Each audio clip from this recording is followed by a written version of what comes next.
When I think of Mark Jahr, I think of somebody who makes things happen. New York City is full of affordable housing superstars, and he's a standout among the superstars. Mark is the true definition of public servant. He's doing this job because of his love for the city and his deep and lifelong commitment to affordable housing. Mark is a leader. He creates an environment, whether it's at the public sector or at the private sector, to encourage his staff to work as a team, to look at a deal from all perspectives to accomplish affordable housing. He is someone who unites people. I've had several people say to me that Mark is the best boss they've ever had.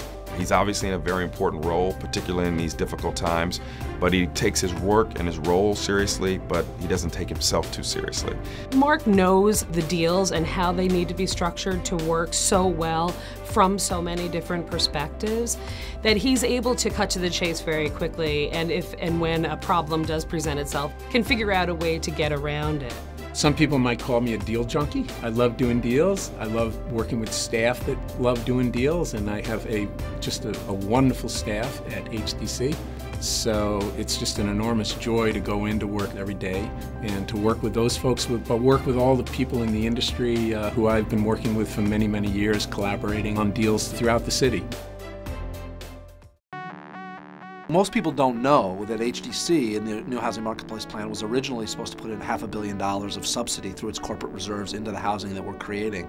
Under Mark's leadership, they've already doubled that number. I think what's really impressive about Mark is that he has chosen to dedicate his entire career to the same thing. In all of the different roles he has served, he has been pursuing the production and preservation of affordable housing. Mark is one of the classiest people in this industry who has worked in all areas, from the community standpoint to the financial standpoint to the public sector standpoint, and has cared, and he has tried to get things done which he thought were right.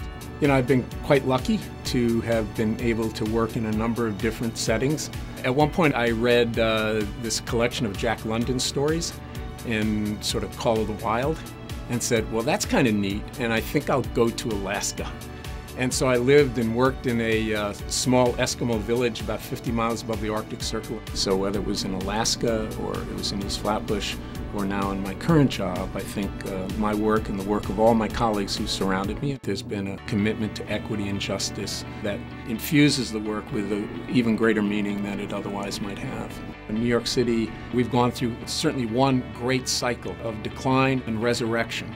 And it makes one humble, it makes one realize that nothing is permanent, and it sort of intensifies the sense of obligation that we have to do the right thing, not just the deal itself, sort of short term, but also ensuring that what we do in the moment can endure over the long term.